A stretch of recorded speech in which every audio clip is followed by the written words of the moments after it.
या सर्व लोकांची आपण जयंती पुण्यतिथी का साजरी करतो? या लोकांनी समाजासाठी प्रचंड असं काम केलेलं आहे आणि त्यामुळेच त्यांचं काम समाजासमोर सातत्याने आलं पाहिजे, राहिलं पाहिजे. त्यांचे विचार समाजामध्ये पसरले पाहिजे. समाजाने त्या विचारांचा उपयोग करून घेतला पाहिजे. या अनुषंगाने असे कार्यक्रम घेणं आवश्यक असतं. तथागत गौतम बुद्ध, कृषी संस्कृतीचे जनक बळीराजा, पुरोगामी महाराष्ट्राचे आधारस्तंभ ज्याला आपण समजतो ते महात्मा ज्योतिबा फुले, छत्रपती शाहू महाराज, डॉक्टर बाबासाहेब आंबेडकर, राष्ट्रसंत तुकडोजी महाराज, संत गाडगेबाबा, सावित्रीबाई फुले या सर्वच महामानवांना सर्वप्रथम विनम्र असं अभिवादन मी करतो. महाराजांचा कार्यक्रम म्हटल्यामुळे सुरुवातीला थोडंसं महाराजांच्या बद्दल बोलेल आणि त्यानंतर आपल्या मूळ विषयाकडे आपण. मला वाटतं की आपण वंदनीय तुकडोजी महाराजांच्या कार्यक्रमामध्ये दररोज एक प्रार्थना म्हणतो. ती कोणती प्रार्थना आहे? आपण नेहमी म्हणतोय की हे प्रार्थना गुरुदेव से स्वर्ग सम संसार हो.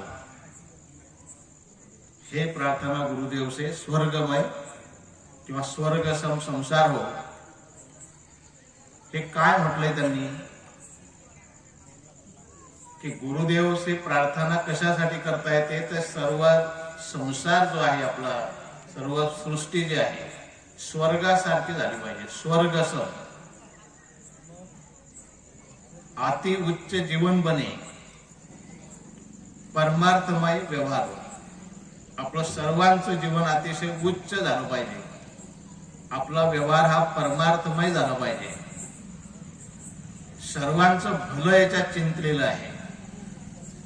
आपण काय करतो? आपण हे करतो का? हे प्रार्थना जी आपण म्हटली आहे गुरुदेवांची, तुकडोजी महाराजांनी सांगितलेली, त्या प्रार्थनेप्रमाणे आपण वागतो का याचं आपण आत्मचिंतन केलं पाहिजे. ते म्हणतात की साऱ्या लोकांचं कल्याण झालं पाहिजे, पण आपण आज काय करतोय तर 24 तास आपण दुसऱ्याच्या दुःखात आनंद मानण्याचा प्रयत्न करतोय.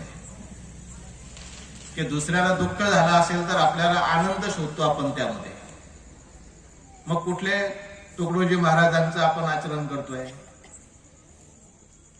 तुकाराम महाराजांनी एक आपल्या अभंगामध्ये सांगून ठेवलंय की बोले तैसा चाले त्याची वंदावी पाऊले. जो जसा बोलत असेल तसा चालत असेल तर त्याला पूजा, त्याचे सत्कार करा. आणि जो तसं चालत नसेल त्याचं काय करायचं? मग आजकाल लोक बोलतात वेगळं आणि करतात वेगळं. म्हणून मी त्याच्यामध्ये एक वाक्य पुढे जोडतो आणि मग पुढे आपण जाऊ. तुकडोजी महाराज असं म्हणाले की बोले तैसा चाले त्याची वंदावी पाऊले. मी त्यात एका वाक्याची भर घालतो की जो बोले तैसा थोडा थोडाही न चाले त्याची तोडावी पावले. काहीतरी आपण जे बोलतोय त्याप्रमाणे चाललं पाहिजे की नाही? आज राजकारण म्हणा, समाजकारण म्हणा, यामध्ये जे लोक बोलतायत तसं वागतायत का?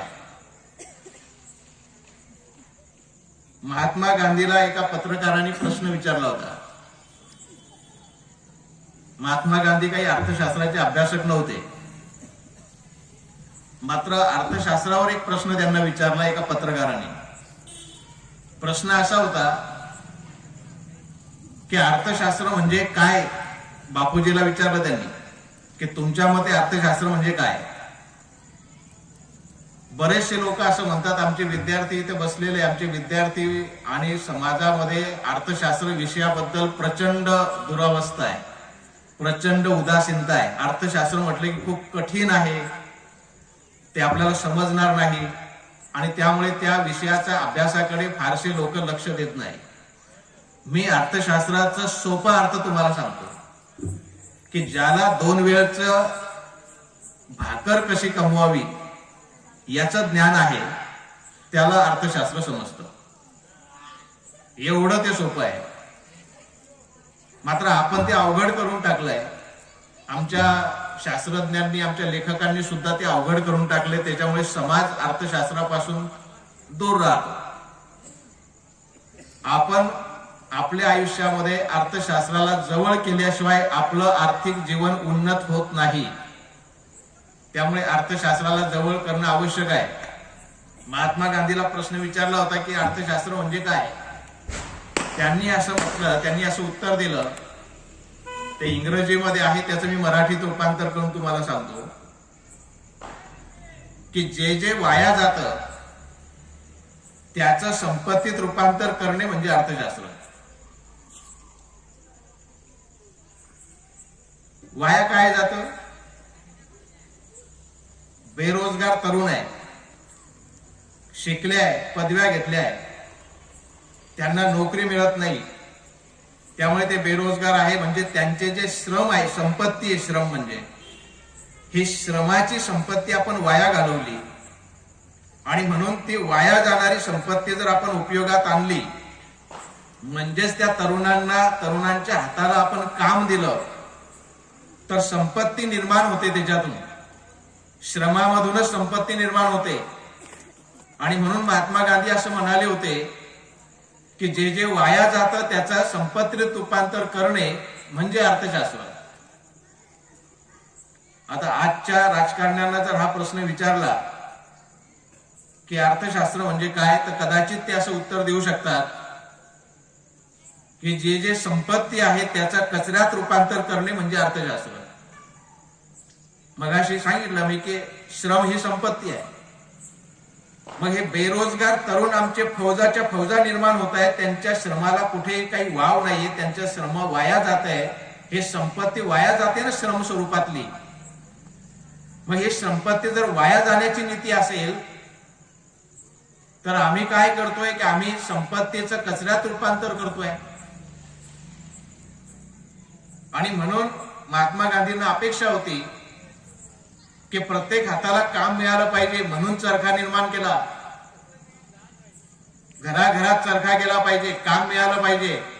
आपणच आपलं कापड तयार केलं पाहिजे. कापडासाठी बाहेर पैसे द्यायचं काम पडू नये.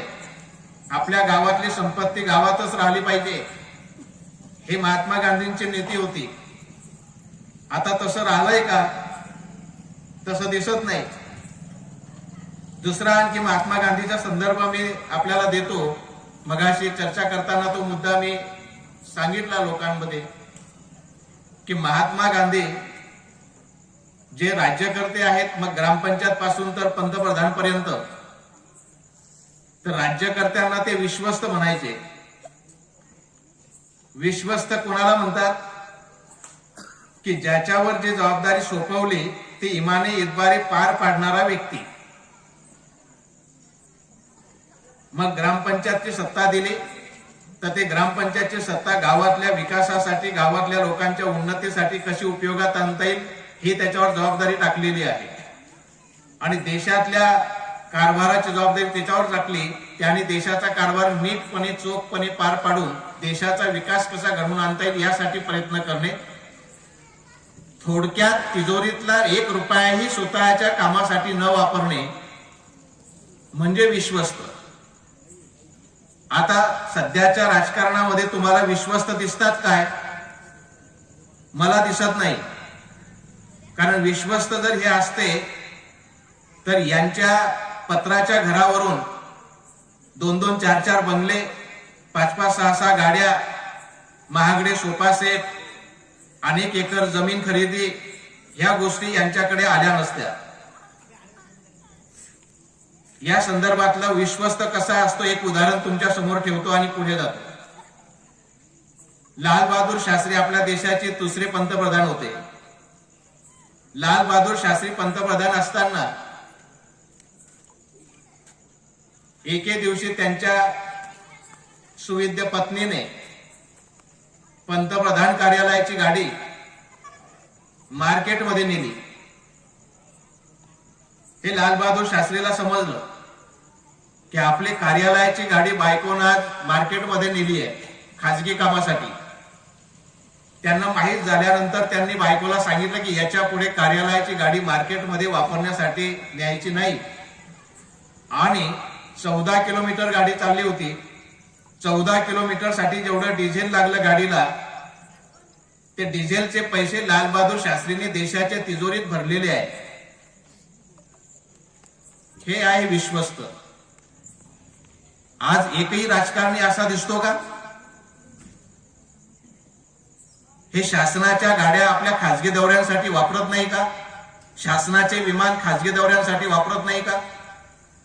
यांनी शासनाचा तिजोरीतला पैसा त्याच्यासाठी वापरला नाही का? आणि म्हणून हे आजचे राजकारणी आपल्याला विश्वस्त या भूमिकेत दिसत नाही. शेतकऱ्यांच्या संदर्भात मांडणी करत असताना इथे सर्व बसलेले ज्येष्ठ लोक आहे. आपण अगदी स्वातंत्र्य झालो तेव्हापासून एक वाक्य आपल्या कानावरती नेहमीसाठी आढळतं. ते वाक्य आहे की भारत हा कृषी प्रधान देश आहे. ऐकलंय तुम्ही सर्वांनी? भारत हा कृषी प्रधान देश आहे असं अगदी बालपणापासून आपण ऐकत आलो आहे. मला या शब्दावर आक्षेप आहे. भारत हा कृषी प्रधान देश आहे असं जर तुम्ही म्हणत असाल किंवा सरकार म्हणत असेल तर या देशातली कृषी संबंधातली धोरणं कृषी प्रधान आहेत का? कृषीला प्राधान्यक्रमावर ठेवून या देशातली धोरणं ठरत आहेत का? जर कृषीला प्राधान्यक्रमावर ठेवून या देशातली धोरणं 1947 पासून ठरली असती तर आज तागायत या देशामध्ये 4 लाख शेतकऱ्यांनी आत्महत्या केल्या आहेत, त्या केल्या नसत्या. ज्या अर्थी 4 लाख शेतकऱ्यांनी जीव दिले त्या अर्थी कृषी नीती कुठेतरी चुकलेली आहे. हा चुकलेल्या कृषी नीतीचा परिणाम आहे. आपण आणखी एक म्हण ऐकतो. आता ती म्हण कशी विदारक झाली तुमच्या पुढे थोडस मांडतो. उत्तम शेती, मध्यम व्यापार, कनिष्ठ नोकरी अशी म्हण अगदी आम्ही बऱ्याच दिवसापासून ऐकतो, अगदी बालपणापासून ऐकत होतो. आता ती म्हण उलटी झाली आहे. आता उत्तम नोकरी, मध्यम व्यापार आणि कनिष्ठ शेती असं उलट चित्र झालंय. याही पलीकडे ती म्हण आणखी विद्रूप झाली. आता पूर्वी आम्ही शिकवत असताना विद्यार्थ्यांना विचारत होतो की बाबा तुला काय बनायचंय? कोणी तहसीलदार बनायचंय, कोणी PSI बनायचंय, कोणी शिक्षक बनायचंय, अशी उत्तरं आम्हाला येत होती. आता जर प्रश्न विचारला पोरांना, विद्यार्थ्यांना की बाबा तुला काय बनायचंय, तर उत्तर येतं मला राजकारणी बनायचंय. का? तो पाहतो की जिल्हा परिषद मेंबर जर निवडून आला तर तो 5 वर्षामध्ये आमदारकीच्या लायकीचा होतो. आमदार निवडून आला 5 वर्षात खासदारकीचा लायकीचा होतो. आणि खासदार निवडून आला तर 5 वर्षात 10 पिढ्याची कमाई करून जातो. सत्य आहे का असत्य आहे? त्याच्यामुळे म्हण आता अशी झाली आहे की उत्तम राजकारण, मध्यम नोकरी, कनिष्ठ व्यापार, कारण व्यापार लॉस मध्ये यायला लागला. आता मोठमोठे मॉल तयार झाले, छोटे दुकानदार, छोटे व्यापारी धोक्यात आले. म्हणजे उत्तम राजकारण, मध्यम नोकरी, कनिष्ठ व्यापार आणि मायनस शेती तुमच्याच मुद्द्याकडे येतोय हळूहळू. शेती मायनस नाहीये का आज? शेती प्रॉफिटेबल आहे का? नफ्यात आहे का? तुम्ही खर्च काढत नाही म्हणून तुम्ही समाधानी आहे. या विदर्भामध्ये मी अनेक गावांमध्ये फिरलो आहे. तुमच्या विदर्भामध्ये कापूस मोठ्या प्रमाणात पेरला जातो आणि कापसावरच माझं संशोधन आहे, त्यामुळे त्याच्यातली बारीक सारीक माहिती मला आहे. जेव्हा मी विदर्भात फिरत होतो तेव्हा मी जे लोक मी सर्वेमध्ये घेतले त्या लोकांना एक प्रश्न विचारत होतो की तुम्हाला उत्पादन खर्च किती आला, लिहून ठेवलाय का? विदर्भामध्ये साहेब फक्त 2 लोक मला भेटले की त्यांनी डायरीमध्ये खत किती लागली, बियाणं किती लागलं, मजुरीवर किती खर्च झाला हे लिहून ठेवलेलं होतं. बाकी कोणीही लिहून ठेवलेलं नाही. आपण काय करतो, जनरली आपल्याला प्रश्न विचारला जातो किती क्विंटल कापूस झाला, आपण 10 झाला, 15 झाला, 20 झाला असं म्हणतो. कोणी आपल्याला खर्च किती आला हे विचारलंही नाही आणि आपण कधी ते लिहून ठेवलंही नाही. ठेवता का तुम्ही लिहून? त्याच्यामुळे आपण अज्ञानात आनंदी आहोत. आता मी तुम्हाला सांगतो कापसाचा खर्च किती येतो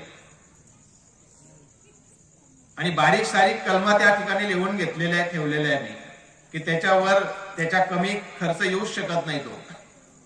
आता सध्याच्या परिस्थितीमध्ये 21-22चा हंगाम जरी आपण विचारात घेतला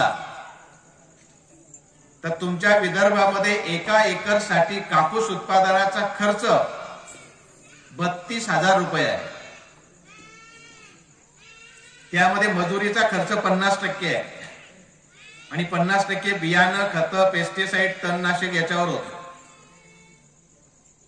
शेती हा व्यवसाय जर तुम्ही मांडला तर जसं दुकान तुम्ही व्यवसाय मानता आणि दुकानाचं गाळप म्हणजे भाड्यानं घेता, त्याला भाडं देता 5,000 रुपये, 10,000 रुपये महिन्याचं, तसं शेतीलाही व्यवसाय मांडला तर शेतीचंही 1 एकरचं भाडं गृहीत धरावं लागतं उत्पादन खर्चामध्ये. त्याला अर्थशास्त्राच्या भाषेमध्ये रेंट म्हणतात, खंड म्हणतात. तो किमान 5,000 रुपये एकर आहे इकडे. 5,000 रुपये एकरनं मग त्या शेती करता तुम्ही, तर 5,000 रुपये एकर जरी तो खर्च पकडला तरी तब्बल 1 एकरचा कापूस उत्पादनाचा खर्च आहे 32,000. आणि विदर्भातली कापसाची सरासरी उत्पादकता म्हणतो मी, कोणाला 2 क्विंटल, कोणाला 4, कोणाला 6, कोणाला 8 असं होते. आपल्या विदर्भ प्रदेशामध्ये कोरडवाहू शेतीचं प्रमाण हे 89% आहे आणि त्याच्यामध्ये कापसाचं कोरडवाहू शेतीचं प्रमाण हे तब्बल 95% आहे. म्हणजे 5% इरिगेटेड कापूस आहे आपल्याकडे. बागायती कापूस होते 5% शेतीमध्ये, 95% शेतीमध्ये कोरडवाहू शेती आहे. मग याच्यामध्ये कापूस उत्पादन किती होतं तर सरासरी फक्त 4 क्विंटल होतं. आता 4 क्विंटल कापूस होतो 1 एकरमध्ये. कापसाचा अर्थशास्त्र समजून घ्या. शासनाचा भाव किती आहे? 6,000 आणि फर्स्ट ग्रेड असेल तर 6,400. आपण सरासरी 6,000 रुपये भाव पकडला तर 24,000 रुपये तुमचे कापसाचे झाले. 32,000 रुपये तुम्हाला खर्च आहे. म्हणजे कितीची तूट पडली? 8,000 रुपयाची तूट पडली. 24 आणि 8 32, म्हणजे खर्च आला 32, उत्पन्न झालं 24. मायनस नाही आहे का शेती? माझ्या काही पुस्तक आहे, तुम्ही पुस्तकं वाचा, ते त्याच्यामध्ये मांडलंय ना हे सारी बारीक सारीक आकडेवारी मांडलेली आहे. भलाही पुस्तक ते 13-14 मध्ये पब्लिश झाले, पण अलीकडचे रेट आणखी वाढलेले आहे. त्याच्यावर तुमच्या लक्षात येईल. मनाचं काहीच नाही याच्यामध्ये. उलट तुम्ही म्हणाल ते चार्ट पाहून, खर्चाचा चार्ट दिलाय त्याच्यामध्ये, तुम्ही म्हणाल की सर हे खर्च आणखी जास्त आहे, तुम्ही कमी लिहिला. एवढे भाव वाढले. आपल्या देशाचे पहिले कृषी मंत्री झाले डॉक्टर भाऊसाहेब देशमुख. पंजाबराव देशमुख काय म्हणत होते ते शेतीच्या संदर्भामध्ये? ते असं म्हणायचे की कृषी संस्कृती ही सर्व संस्कृतीची जननी आहे. कृषी संस्कृती ही सर्व संस्कृतींची जननी आहे. तिचा विकास करणे आवश्यक आहे, जरुरी आहे. कृषी हा मानवाच्या विकासाचा आद्य उद्योग आहे. कृषी शिवाय मानवाच्या विकासाचा सिद्धांतच निरर्थक आहे. त्यामुळे शासनाने कृषी विकासाकडे लक्ष पुरविले पाहिजे. भाऊसाहेब कृषी मंत्री होते 10 वर्ष.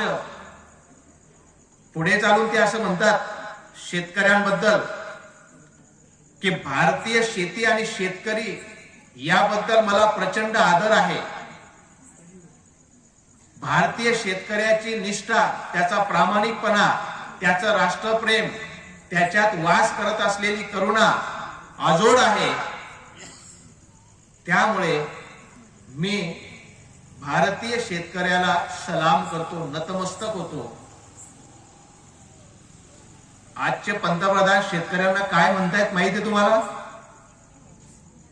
खलिस्तानी, दहशतवादी, आतंकवादी, आंदोलनजीवी. नाही माहित का? नवीन कृषी कायद्याच्या संदर्भात शेतकरी जेव्हा आंदोलनाला बसले दिल्लीच्या बॉर्डरवर, तेव्हा आमच्या पंतप्रधानांचे हे शब्द आहेत. कुठे भाऊसाहेब देशमुख आणि कुठे आजचे कृषी मंत्री आणि पंतप्रधान की शेतकऱ्यांना या पद्धतीने ते त्याकडे दूषणा देत आहेत. आपल्याला इकडचे सारेच आपले राजकारणी, आपणही म्हणतो आपण फार भोळे भाबडे लोक आहोत. आपण म्हणतो की आपले जे लोक निवडून दिले, आपण हे भूमिपुत्र आहे, यांचे वडील शेती करायचे, हे शेतकरी पुत्र आहे आणि शेतकऱ्यांचा यांना प्रचंड आदर आहे आणि शेतकऱ्यांच्या संदर्भात हे चांगल्या प्रकारचं काम करतात. तुम्हाला एक उदाहरण देतो, त्याच्यावर लक्षात येईल की हे तुमचे काम करतात का कोणाचे करतात. आणि सारं रेकॉर्डेड आहे, संसदेच्या पटलावर रेकॉर्ड आलेला आहे. जेव्हा देशभरामध्ये खूप साऱ्या आत्महत्या व्हायला लागल्या शेतकऱ्यांच्या, 2007 ची गोष्ट आहे. 4 मे 2007 रोजी संसदेमध्ये 2.5 तासाची शेतकऱ्यांच्या प्रश्नावर चर्चा ठेवली. संसदेमध्ये कोण बसतात? खासदार. आता 2007 मध्ये तुमचे खासदार कोण होते हे तुम्ही जरा तपासा. 4 मे 2007 ही तारीख आहे आणि ह्या 4 मे 2007 ला संसदेमध्ये शेतकरी प्रश्नावरती 2.5 तास चर्चा ठेवली. 545 खासदार आहे आपल्या देशात. त्याच्यापैकी 2 अँग्लो इंडियन जर वगळले तर 543 आपले खासदार आहेत. हे 543 खासदारापैकी 4 मे 2007 रोजी शेतकऱ्यांच्या प्रश्नावर चर्चा करण्यासाठी सुरुवातीला फक्त 9 सदस्य होते. नंतर जेव्हा चर्चा संपत आली तेव्हा 26 वर संख्या गेली. 543 पैकी 26. तुम्ही विचार करा की हे तुमचे प्रश्न मांडतात काय? लाखोनं शेतकरी आत्महत्या करतायत, त्याच्यावर चर्चा ठेवली. 2.5 तास बोलायची संधी होती की आमच्या शेतकऱ्यांचं काय चुकतंय, काय झालं पाहिजे, याच्यावर रणनीती ठरली पाहिजे, यासाठी बोलण्याची संधी होती खासदार महोदयांना. कोणीच बोललं नाही. चांगले चांगले सिनियर खासदार सुद्धा आले, सही केली मस्टरवर आणि निघून गेले. कारण मस्टरवर सही केल्याशिवाय त्यांना भत्ता भेटत नाही त्या दिवशीचा. शेतकऱ्यांचे प्रश्न आजचे नाही असं बरेच लोक म्हणतात. मी मान्य करतो, आजचे प्रश्न नाहीये, फुल्यांच्या काळापासून आहे. त्यामुळेच महात्मा फुलेंनी त्यावेळेला गुलामगिरी असेल, शेतकऱ्याचा आसूड असेल, इशारा असेल, हे ग्रंथ लिहिले आणि ब्रिटिश शासनाला सांगितलं की शेतकऱ्यांच्या व्यथा काय आहेत. आणि म्हणून त्या व्यथा त्यावेळेला ब्रिटिश शासनासमोर मांडल्या. आणि म्हणून आपण असं म्हणतोय की शेतकऱ्यांचे प्रश्न काही आजचे नाही, शेतकऱ्यांचे प्रश्न 150-200 वर्षापूर्वीपासून आहे. मग आजच शेतकरी आत्महत्या का करतो? याच्या अगोदर का शेतकरी आत्महत्या करत नव्हता? असा एक प्रश्न निर्माण होतो. तुम्हाला सांगितलं पाहिजे, इथे काही सिनियर लोक बसलेले आहेत, ज्येष्ठ लोक बसलेले आहेत. पहिले शेतकरी आत्महत्या का करत नव्हता, आजच का करतो? माझ्या वडिलांकडे 100 एकर जमीन होती. एक कल्पना करा, उदाहरण देतो. माझ्या वडिलाकडे 100 एकर जमीन होती. आम्ही वडिलाला 5 भाऊ तयार झालो. 5 लोकांमध्ये 20-20 एकरची वाटणी झाली. आता या 5 लोकांना सुद्धा 3-3, 4-4 झाले तर 20 एकरचे तुकडे किती पडले? 2-2, 4-4 एकर झाले. त्यावेळेला असं होतं, माझ्या वडिलाला तंगी आली, मुलीचं लग्न करायचं आहे तर 1 एकर शेती विक, लग्न कर. त्याची समस्या सुटत होती. शेती कमी कमी होत गेली. मग पुन्हा तंगी आली तर शेतामधले झाडं विक. मोठमोठे आंब्याचे झाडं होते. तुम्हाला लोकांना माहित असेल की खूप सारे आंब्याचे झाडं कटाई केली त्यावेळेला. शेतकऱ्यांनी झाडं कापून टाकले बांधावरचे आणि त्याच्यातून काही पैसा मिळवला. झाडही संपली. मग गोठ्यामध्ये काही ढोरं होती, ते गुरं विकली, अडचण भागवली, तेही संपले. मग चांगल्या बैलाची जोडी होती, ती जोडी बाजारात विकली, ढगे बैलाची जोडी आणली. ढगे बैल समजतं तुम्हाला? आणि मधली मार्जिनवर दिवस काढले. आता त्याच्या बांधावर शेत नाही, त्याला शेत विकण्यासाठी पुरेसं शेत नाही, त्याच्या गोठ्यात गुरंढोरं नाही. आता काय विकेल? प्रश्न तेच आहे, प्रश्न सारखेच आहे. पण आता त्याच्याजवळ विकण्यासारखं काही नाही आणि म्हणून तो हतबल झालाय, म्हणून तो आत्महत्या करतोय. कृपया करून कोणीही शेतकरी आत्महत्येवरती चांगलं बोलता येत नसेल तर खराब बोलू नका. जो शेतकरी आत्महत्या करतो त्याच्या कुटुंबातल्या लोकांना माहित आहे काय दुर्दशा होते. नंतर दारू पितो म्हणून आत्महत्या करतो, 1 लाख रुपये मिळतात म्हणून आत्महत्या करतो, मुलीच्या लग्नात जास्त खर्च आला म्हणून आत्महत्या करतो, राजकारणाचा शोक लागला म्हणून आत्महत्या करतो, पत्ते खेळतो म्हणून आत्महत्या करतो. हे कारण कुठून शोधली? कुठून शोधली कारण? जर दारू पिलो म्हणून आत्महत्या होते असं जर तुम्ही म्हणत असाल तर सर्वात जास्त दारू या देशामध्ये राजकारणी लोक पितात. किती लोकांनी आत्महत्या केल्या? दुसरा नंबर सिनेमातले ऍक्टर आहेत, नटनट्या, नट्या बी पितात. किती नटनट्यांनी आत्महत्या केल्या? तिसरा वर्ग नोकरदार आहे, पत्रकार आहे. किती नोकरदार आणि पत्रकारांनी आत्महत्या केल्या? आणि चौथा वर्ग राहिलाच तर देशी वगैरे किंवा साधी पिण्यासाठी शेतकरी आहे. तोच का म्हणतो? काहीतरी भयंकर घडतंय म्हणून आत्महत्या होते. घरात लग्नाची मुलगी आहे, हुंडा देण्यासाठी पैसे नाही, हुंडा दिल्याशिवाय कोणी लग्न करत नाही, हे सल त्याला पोचते. आणि म्हणून मुलगी उद्या चालून काही गैरपाऊल उचलेल का आणि माझं तोंड काळं होईल का या विवंचनेत तो अडकला आहे, म्हणून तो आत्महत्येचा विचार करतो. ज्याचं शेत पुरात वाहून जाते, ज्याचं पीक दुष्काळात जळून जाते, नजरेसमोर ज्याचं पीक पाण्यामध्ये महापुरात वाहून जाते, तो शेतकरी हतबल होतो, तो आत्महत्या करतो. ज्याचा पगार पाण्यात वाहून जात नाही, ज्याचा पगारावर किडी येत नाही, ज्याच्या उत्पन्नावर कुठलेही दुष्काळ पडत नाही, असे लोक म्हणतात की हे व्यसन करतात म्हणून मरतात. मागे एका महाराष्ट्राच्या मंत्र्यांनी सांगितलं की 1 लाख रुपये मिळतात म्हणून शेतकरी आत्महत्या करतात. तुम्हाला वाटत असेल तसं समजा की 1 लाख रुपये मिळतात म्हणून शेतकरी आत्महत्या करतात, असं जर इथे कोणाचं मत असेल तर मी इथून तुम्हाला जाहीर करतो की 1 लाख नाही, मी 2 लाख देतो. इथे येऊन कोणी मरतं का? म्हणजे हे कारण चूक आहे. अरे ज्याला 2 हात नाही, 2 पाय नाही, 2 डोळे नाही, ज्याला बोलता येत नाही, तो रेल्वे स्टेशनवर, बस स्टँडवरती भीक मागून जगतोय की नाही?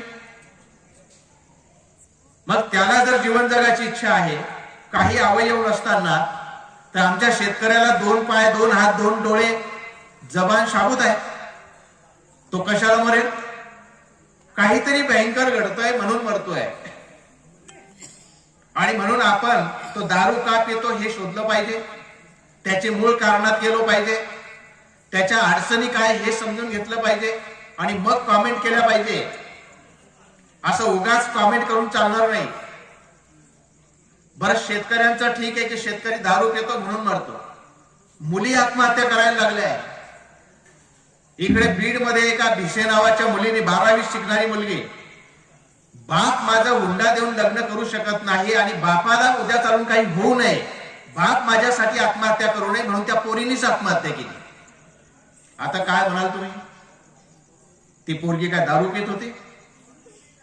संकट निर्माण झाले. एक शेतकरी आपल्या मराठवाड्यातला, त्याच्या डोळ्यासमोर अवकाळी पाऊस आला आणि सोयाबीनची सारी गंजीच्या गंजी त्या अवकाळी पावसामुळे उद्ध्वस्त झाली.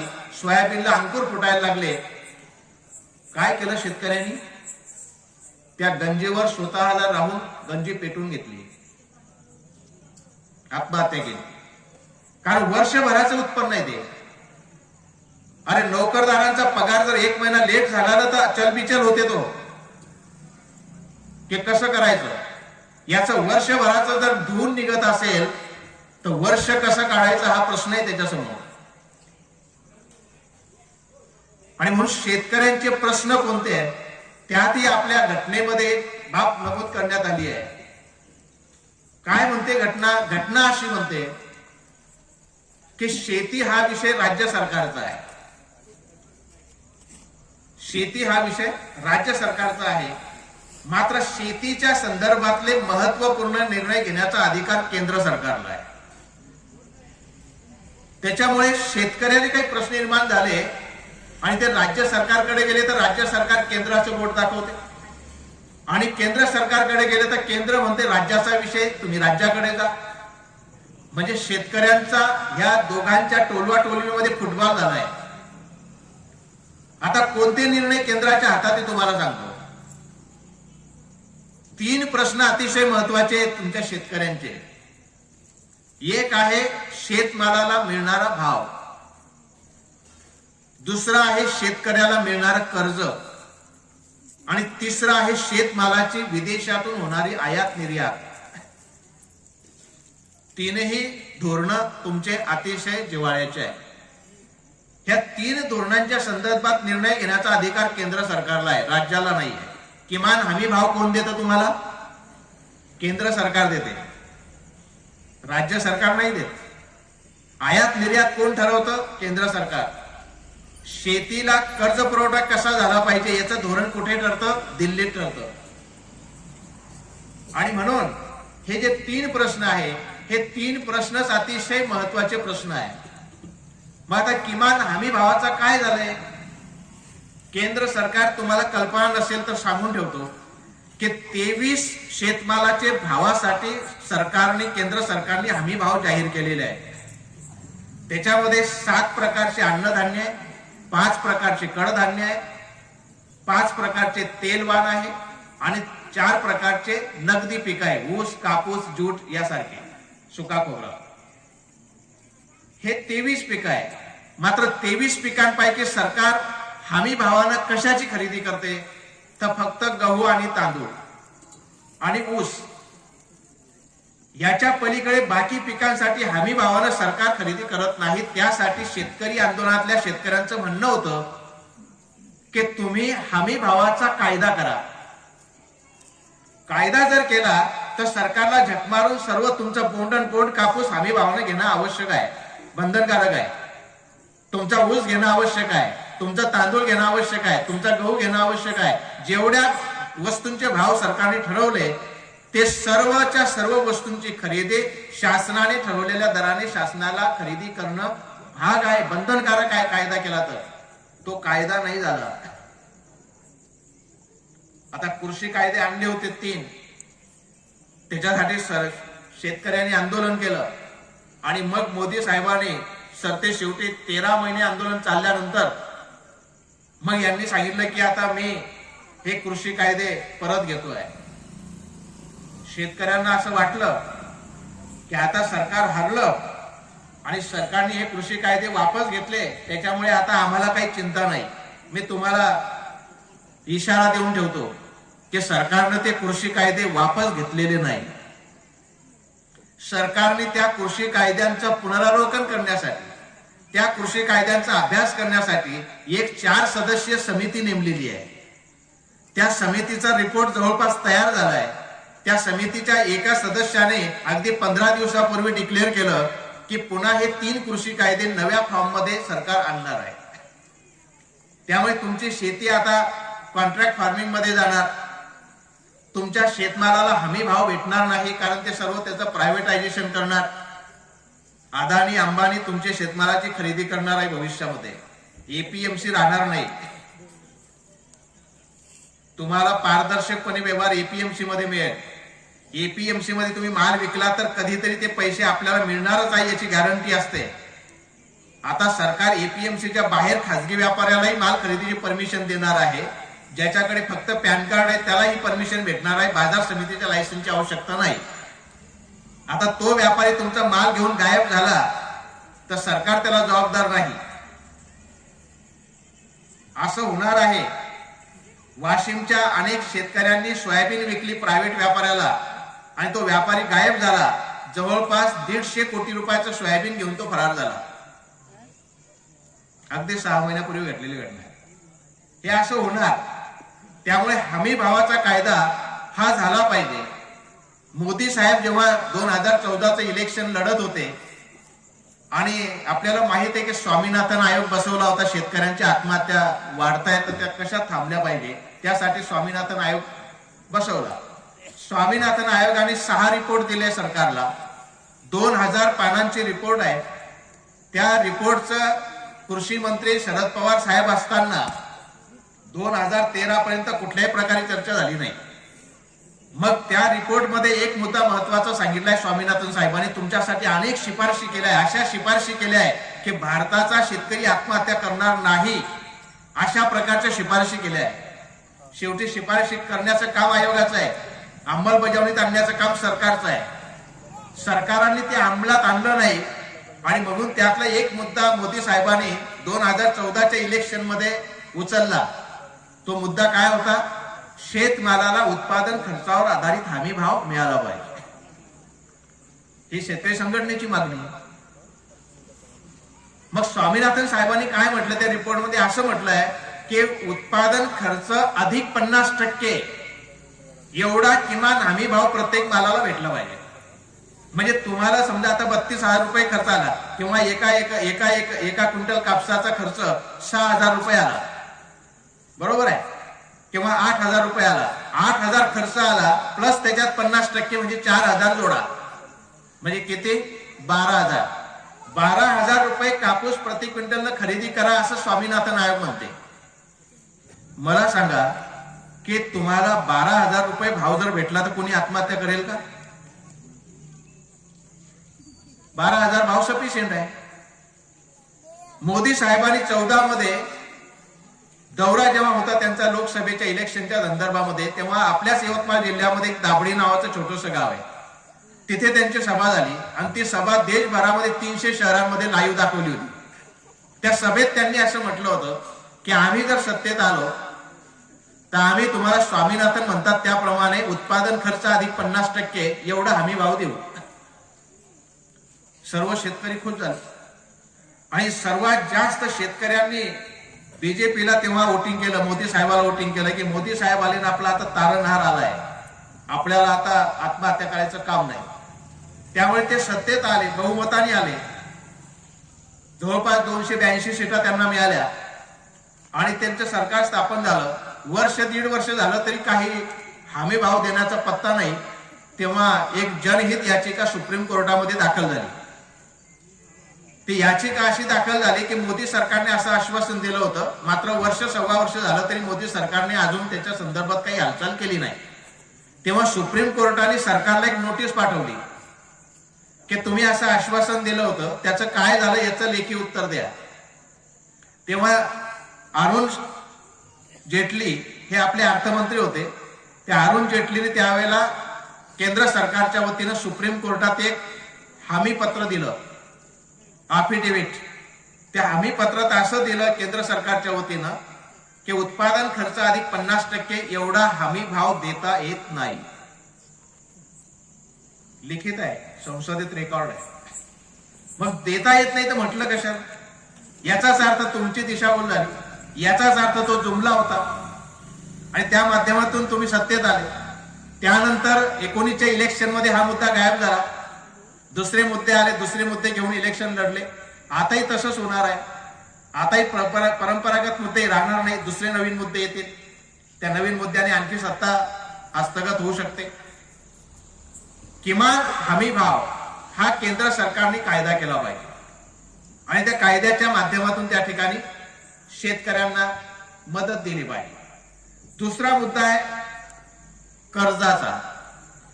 मला ज्ञानेश्वरजींनी सांगितलं की सर जरा स्टेट बँकेच्या कर्जाचा आणि हे थोडस जरा उल्लेख करा. आपण येऊ त्या गोष्टीवर. आपल्याकडे सध्या कर्जाची काय स्थिती लक्षात घ्या. आपल्याकडे 80% अल्पभूधारक लोक आहेत. 20%च लोक असे की त्यांच्याकडे 5 एकरच्या वर जमीन आहे. मात्र 2 हेक्टरच्या आतमधले लोक जवळपास 80% आहे. त्यातले 50% लोक तर फक्त 1 हेक्टर जमीन म्हणजे 2.5 एकरच्या खाली आहे.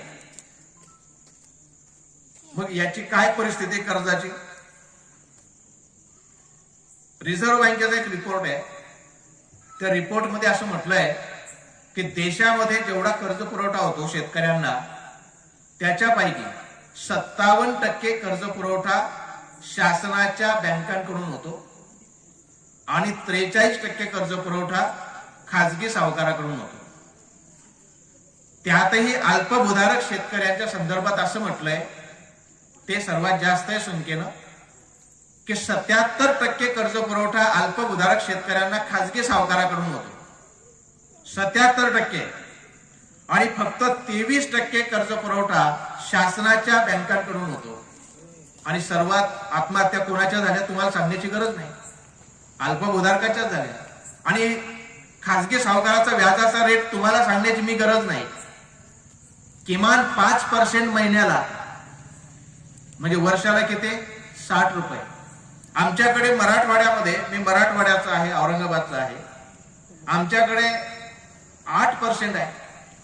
म्हणजे 12×8 = 100 रुपये काढले तर 96 रुपये व्याज. म्हणजे 100 रुपयाचे 196 भरावे लागतात. आता या पद्धतीनं जर व्याज द्यावं लागत असेल तर शेतकरी जगेल कसा. म्हणून शासनाने कर्ज पुरवठा शासकीय स्रोतामधून दिला पाहिजे, बँकांमधून दिला पाहिजे, सहकारी बँकांमधून दिला पाहिजे. कारण शासनाचे बँकांचे कर्जाचे रेट हे कमी आहे. आता एक नवीन योजना तुमच्यासाठी आणली आहे, ते सेंट्रल बँक, स्टेट बँक ह्या माध्यमातूनही चालते, किसान क्रेडिट कार्ड योजना.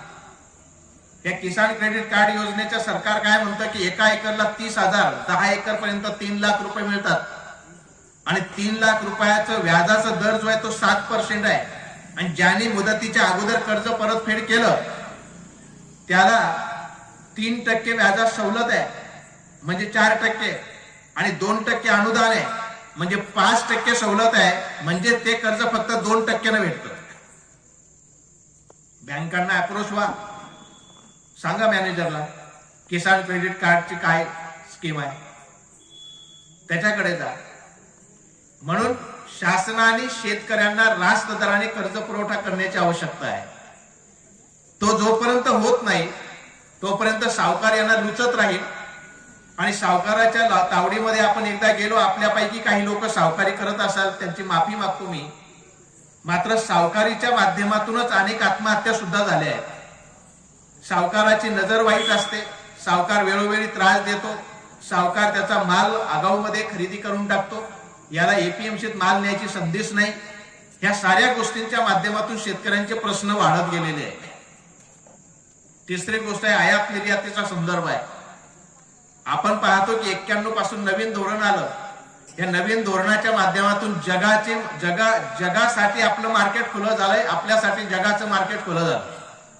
मात्र जगामध्ये शेती कशी आणि आपली शेती कशी याचा थोडासा अभ्यास केला पाहिजे.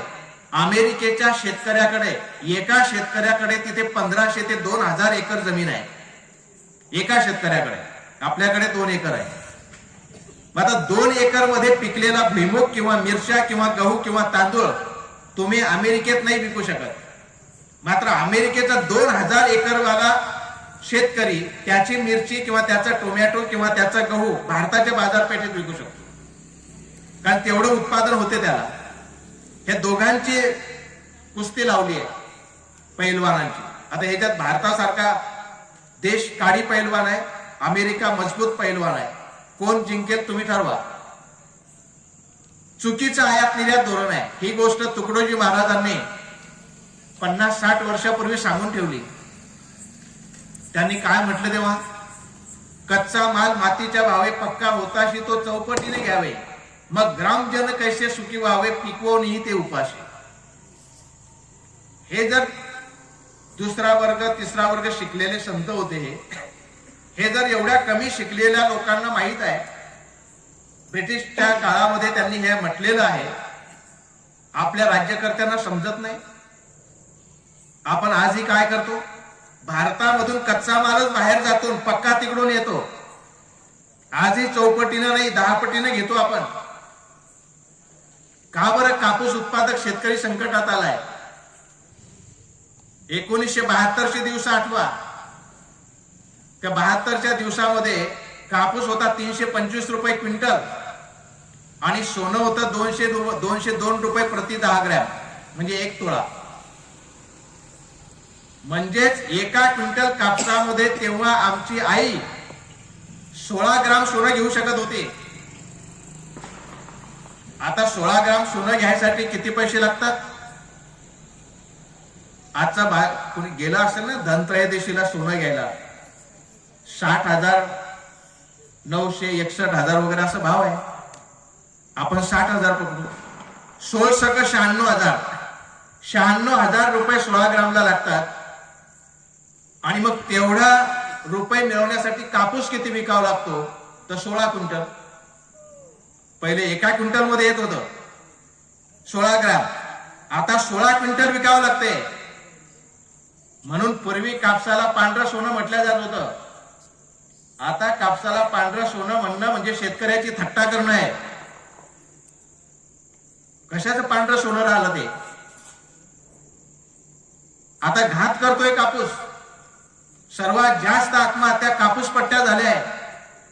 महाराष्ट्र, आंध्र प्रदेश, छत्तीसगड, मध्य प्रदेश, कर्नाटक हे कापसाचे पट्टे आहेत.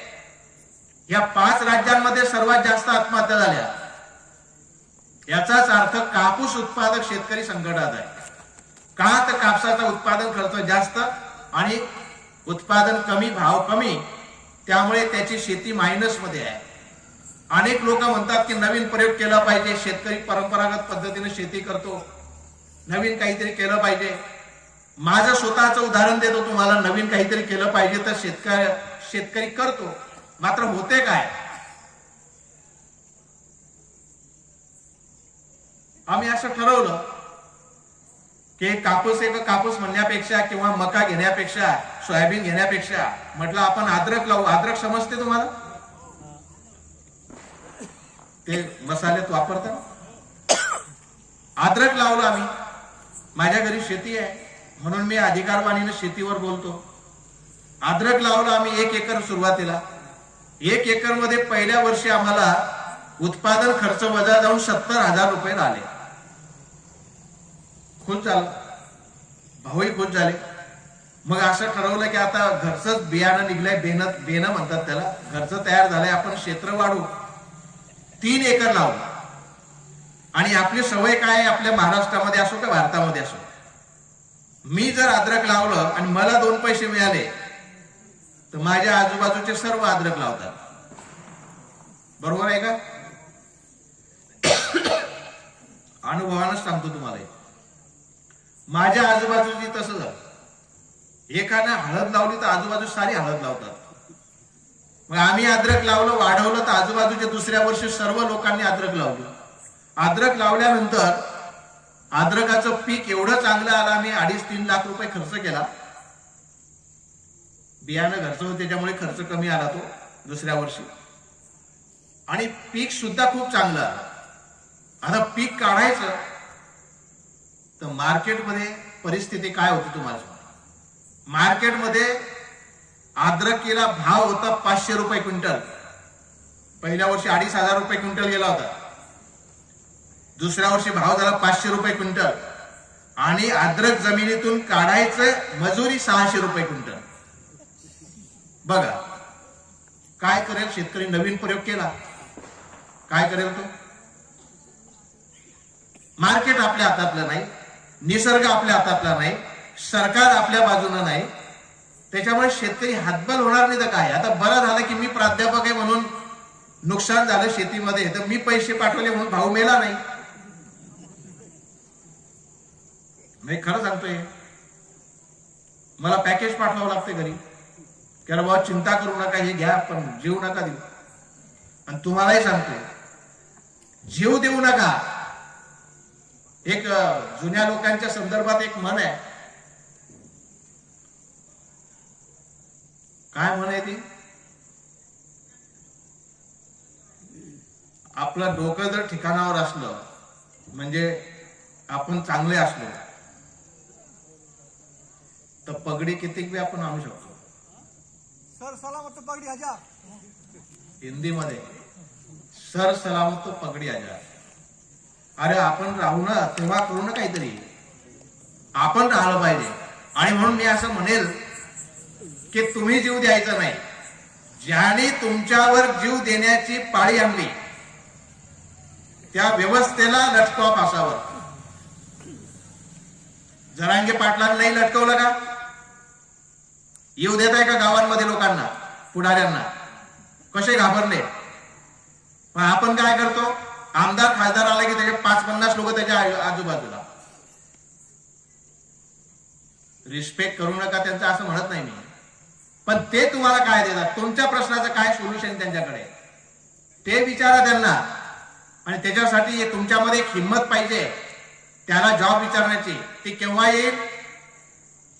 आता मी ऑब्जेक्शन घेत नाही, पण जनरली मला जे वातावरण दिसतं, मी इलेक्शन ऑफिसर म्हणून बऱ्याच ठिकाणी काम केलंय, निवडणूक अधिकारी म्हणून. काय दिसलं मला, राजकीय लोक गाड्याच्या गाड्या दारूच्या भरून आणतात. तुम्हाला एक पवा आणि मटनची पार्टी दिली म्हणजे तुम्ही वोट देता. तुम्ही म्हणजे तुम्ही घेऊ नका स्वतःवर, जनता. मग तुम्हाला जर त्यांनी हे दिलं आहे तर तुम्ही 5 वर्ष त्याला एकही प्रश्न विचारू शकत नाही.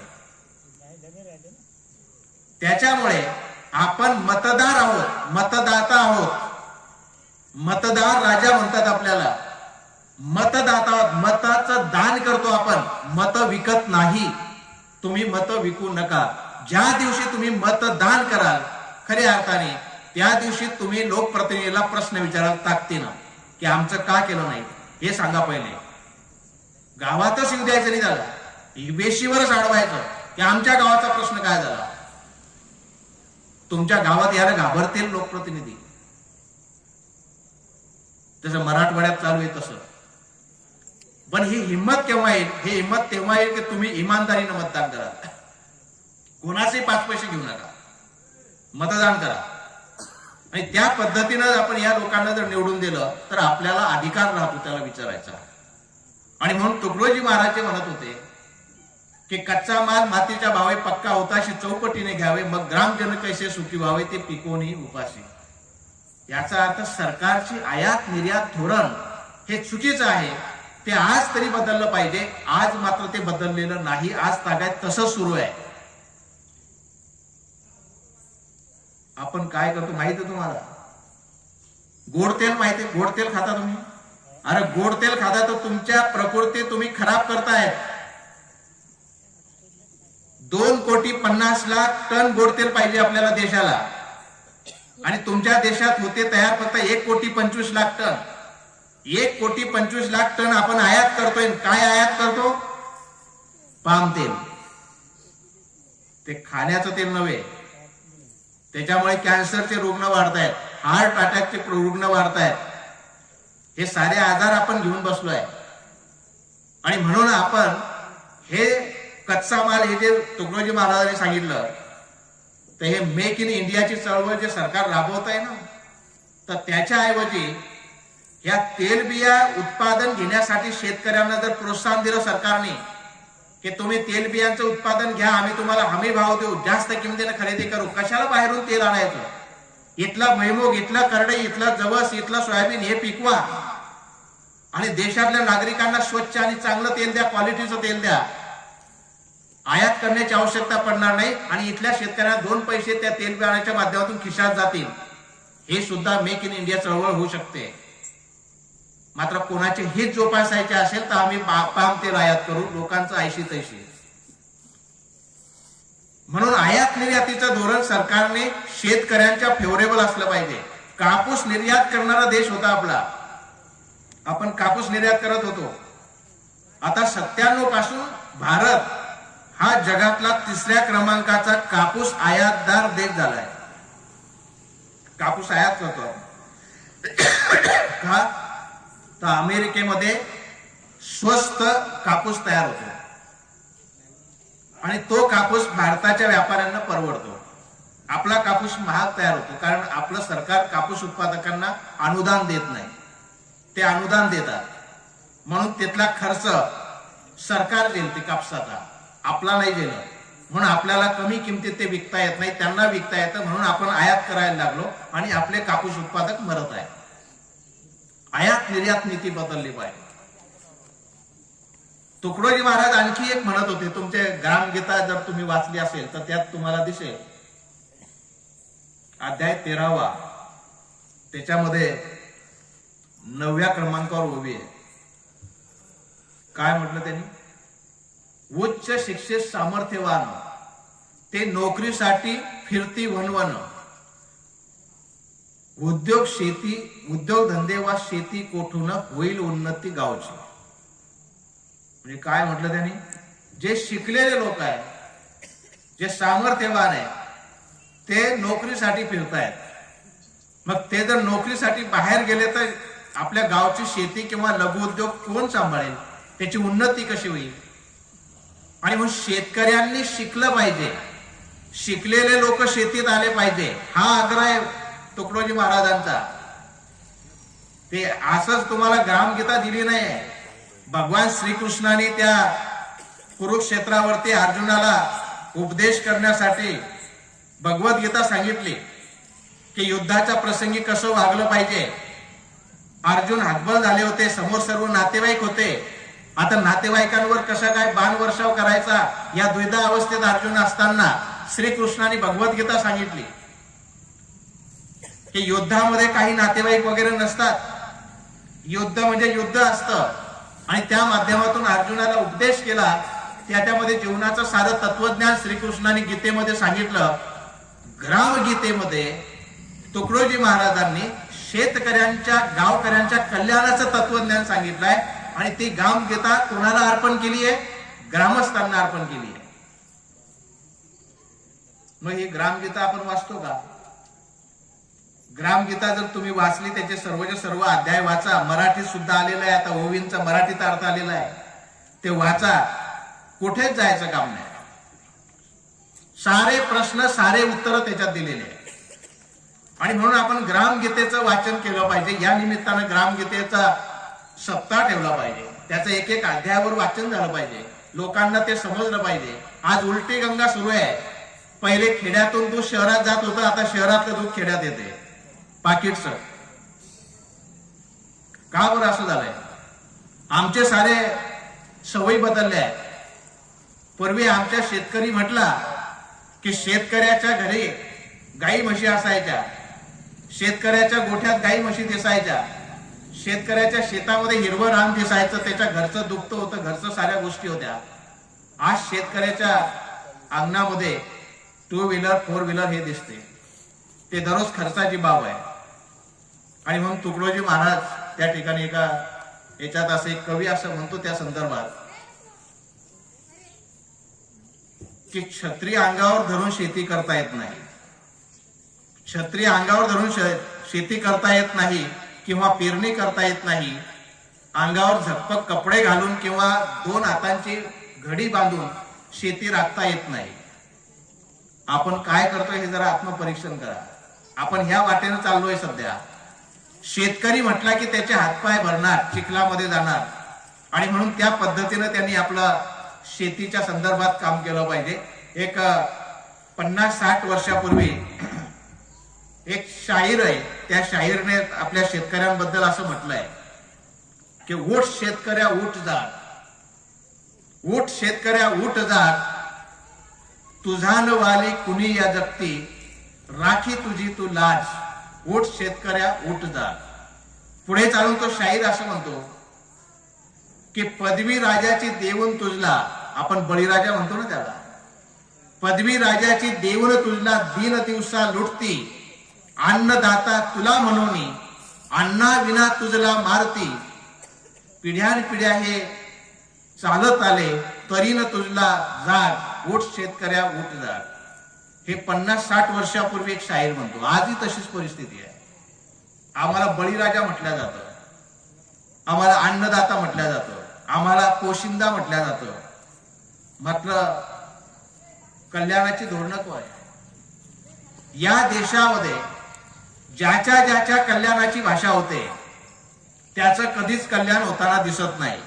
सरकार आलं, सरकार प्रचारामध्ये म्हणतं आम्हाला बेरोजगारी दूर करायची, गरिबांचं कल्याण करायचं, दारिद्र्य रेषा हटवायची. मात्र ती कधी हटत नाही आणि ज्याचं कल्याणाची भाषा होत नाही त्याचं मात्र कोट कल्याण होते. कर्मचाऱ्यांचे पगार नित्यनियमाने वाढतात, व्यापाऱ्यांसंदर्भात चांगले कायदे होतात, उद्योगपतींच्या संदर्भात चांगले कायदे होतात, त्यामुळे ते सुखी लोक आहेत. शेतकऱ्यांच्या कल्याणाची भाषा होते, मात्र कल्याण कधी होताना दिसत नाही. आणि म्हणून हे कापूस उत्पादकांचे जे प्रश्न आहे, शेतकऱ्यांच्या ज्या समस्या आहे, ह्या समस्यांचा गुंता केवळ एका घटकावर अवलंबून नाहीये. आपण काय केलं पाहिजे, सरकारने काय केलं पाहिजे, या दोन्ही गोष्टी काही शेतकऱ्यांनी करण्याच्या आहे, काही सरकारने करण्याच्या आहे. शेतकऱ्यांनी काय केलं पाहिजे? तुम्ही आता बघा की आपण हावरटपणाने वागतोय. सध्या खूप सारं पाण्याचा उपसा आपण करायला लागलोय, पाण्याची पातळी खाली जायला लागली. तुमच्याकडे तर आणखीच वेगळा प्रश्न आहे. ज्या ज्या लोकांच्या शेत्या त्या कोलमाईन्स मध्ये गेल्या, तिथे मोठमोठ्या कोलमाईन झाल्या आणि कोलमाईनचे खड्डे मोठे पडल्यामुळे तुमच्या जमिनीचा पाण्याचा जो स्रोत आहे तो खाली गेला. 200-300 फुटावरती पाण्याची लेवल गेली. पंजाबमध्ये हाच प्रश्न निर्माण झाला. पंजाबच्या शेतकऱ्यांनी हरित क्रांतीच्या माध्यमातून देशाची कोठारं भरली. मात्र प्रॉब्लेम काय झाला, तर ज्या ठिकाणी 20 फुटावर पाणी लागत होतं, आज प्रत्येक शेतामध्ये 10-10, 15-15 बोरवेल मारल्यामुळे आणि पाण्याचं झपाट्याने उपसा झाल्यामुळे पंजाबमध्ये पाण्याची पातळी 500 फूट गेली. पुढच्या पिढीला काय ठेवणार? आणि म्हणून शेती हे जे आपण देतोय, कोणाला कोलमाईन्सला देतोय, तर मी तर म्हणतो की जबर विरोध केला पाहिजे. तुमचं शेती हे परंपरागत पोट भरण्याचं एक परमनंट साधन आहे. कोलमाईन्स मध्ये शेती केल्यानंतर पैसे भेटतील, पैसे टिकत नाही. पुढच्या पिढ्यांचं काय? नोकऱ्या एकीकडे संपत चालल्या आहे आणि दुसरीकडे तुमची शेती गेली तर पुढच्या पिढ्यांनी पोट कसं भरायचं? त्यामुळे अल्पकालिक पैसा किंवा तात्कालिक जे सुख आपल्याला मिळतंय ते त्याच्या पाठीमागे न लागता शेतकऱ्यांनी शेती सोडणं योग्य नाही. विरोध केला पाहिजे. बऱ्याच ठिकाणी विरोध होतोय. कोकणामध्ये प्रोजेक्ट होऊ दिले नाही आणि म्हणून कोकणातले शेतकरी त्या ठिकाणी विरोध करतात, त्यामुळे त्यांच्या शेत्या वाचत आहेत. आपले शेतकरी वाट पाहत आहेत सेक्शन नंबर 4 केव्हा लागते, आपली शेती जाते केव्हा, आपल्याला पैसे मिळतात केव्हा, गाडी बंगला होतो केव्हा. अरे पण किती दिवस टिकतं ते? एक दिवस रस्त्यावर येता तुम्ही, पैसे संपून जातात आणि मग पुन्हा मजुरी करण्याशिवाय दुसरा पर्याय नसतो. त्यामुळे याही गोष्टीकडे आपण लक्ष देण्याची आवश्यकता आहे. शेतकऱ्यांनी दुसरं एक करण्याची गरज आहे की आपण देखादेखी बऱ्याच वेळेला शेती करतो. म्हणजे एखाद्याने 6 बॅग खत टाकलं तर आपण 7 टाकतो, 6 फवारण्या केल्या आपण 7 करतो. गरज आहे का त्याची? तुम्ही कोणाला विचारलं? तुमच्या शेतीमध्ये काय टाकायचं, काय पेरायचं याची माहिती तुम्ही कृषी अधिकाऱ्याला किंवा कृषी सहाय्यकाला विचारून घ्या. कृषी मालाच्या दुकानदाराला विचारायचं नाही. का? कोणी दुकानदार असेल तर वाईट वाटून घेऊ नका. कृषी मालाचा दुकानदार तुम्हाला असाच सल्ला देईल की ज्याच्यात त्याला मार्जिन आहे त्याचा विक्री तो करतो. त्याला पॅकेज असतं की हे माल जास्त विकला तुला सिंगापूरची टूर करतो. त्यामुळे ते सिंगापूरला जाऊन येतात आणि आपल्याला चुकीचं प्रोडक्ट देतात. आपण तेच शेतात टाकतो, शेती खराब करून टाकतो. तणनाशकाचा वापर टाळा. क्षणिक सुख आहे. आपल्याला वाटतं की मजूर भेटत नाही निंदायला, मात्र तणनाशक वापरल्यामुळे तुमची जमीन हळूहळू कडक होत चाललेली आहे. भविष्यात ती नापीक होईल. त्याच्यामुळे तणनाशकाचा कमीत कमी वापर करा आणि कायम स्वरूपी त्याचा कसा आपल्याला वापर टाळता येईल याचाही विचार करा. तिसरी गोष्ट, आपण शेती हा व्यवसाय इमाने इतबारे केला पाहिजे, मन लावून त्याच्यामध्ये काम केलं पाहिजे. शेतीला जोड व्यवसाय अत्यंत गरजेचा आहे. जोड व्यवसायाशिवाय शेतीमध्ये आता जगणं कठीण आहे. जोड व्यवसाय म्हणजे दुग्ध व्यवसाय असेल, शेळी पालन असेल, कुक्कुट पालन असेल, म्हशी पालन असेल, गाय पालन असेल. याच्यासाठी स्कीम आहे गव्हर्नमेंटच्या, त्या स्कीमचा फायदा घ्या. आणि शेती पूरक उद्योगधंदे केल्याशिवाय केवळ शेतीवर जगणं आता कठीण आहे. आणि शासनाने शेतकऱ्यांच्या अनुषंगाने सर्वात महत्वाचे प्रश्न जर आपल्या देशामध्ये कोणता आहे, आजही जवळपास 60% शेती देशात कोरडवाहू आहे. महाराष्ट्रामध्ये ती 82% आहे, विदर्भात ती 90% आहे. म्हणजे 90% शेती निसर्गाच्या भरोशावर आहे. यावर्षी ऑगस्ट मध्ये पाऊसच आला नाही, त्याच्यामुळे फळधारणा बरोबर झालेली नाहीये. ॲव्हरेज कमी झाला सोयाबीनचा, मूग उडीद गायब झाले. त्याच्यामुळे सिंचनाच्या सोयी वाढवण्यावर भर दिला पाहिजे. राजकारणांना आपण हे भाग पाडलं पाहिजे. आपल्याकडे कुठे सिंचन प्रकल्प आहे एवढ्यामध्ये, म्हणून एखादा सिंचन प्रकल्प मागा. त्या सिंचन प्रकल्पाच्या माध्यमातून तुमच्या विदर्भाची शेती जी आहे ती मोठ्या प्रमाणात इरिगेटेड होऊ शकते. आणि इरिगेटेड केल्याशिवाय, कारण पश्चिम महाराष्ट्रामध्ये तुम्ही जा, 2-2 एकरचे शेतकरी आहे, पण 12 महिने शेतीत पाणी आहे. त्यामुळे 12 महिने शेत हिरवगार आहे, म्हणून त्या शेतकऱ्याला शेतात काम आहे आणि म्हणून त्याचं उत्पन्नही चांगलं आहे, त्याची मानसिकताही शाबूत आहे. आपल्याकडे तर हे निसर्गाच्या भरोशावर आहे. एकदा पीक निघलं की दुसरं काही पीक काढायची सोय नाही. त्यामुळे शेतकरी शेतात जायचे काही काम नाही. आणि मग आम्हाला म्हणतात की विदर्भाचा शेतकरी आळशी आहे. आळशी वगैरे काही नाही. ज्याच्या शेतात पाणी त्याला घरी राहायची हौस थोडी आहे. म्हणून आपण सिंचनाचे प्रकल्प मागितले पाहिजे. कर्जाच्या संदर्भातल्या शासकीय स्रोताच्या माध्यमातूनच कर्ज पुरवठा केला पाहिजे, ही मागणी केली पाहिजे. आपण आम्हाला अमुक करून द्या, एवढा रस्ता करून द्या, याच्यापेक्षा हे प्रकल्प महत्वाचे, हे कायमस्वरूपी जीवन जगण्यासाठी आवश्यक आहे. आणि म्हणून शासनाकडे शेतकऱ्यांनी या साऱ्या गोष्टींची मागणी केल्याशिवाय त्यांनाही प्रश्न समजणार नाही की लोकांना काय पाहिजे. आपण काय करतो, ते आले की चहा पाणी करतो, साहेब आले आमच्या घरी, तेवढंच आपल्याला अभिमान आहे. अरे त्याला गरज आहे तुमची, तुम्हाला त्यांची गरज नाहीये. त्याला 10-20 लोक गोळा झाल्याशिवाय त्याचं महत्व वाढत नाही. जर एखादा एखादी राजकीय व्यक्ती गावात आली आणि त्याला जर समजा लोकांनी सपोर्ट केला नाही,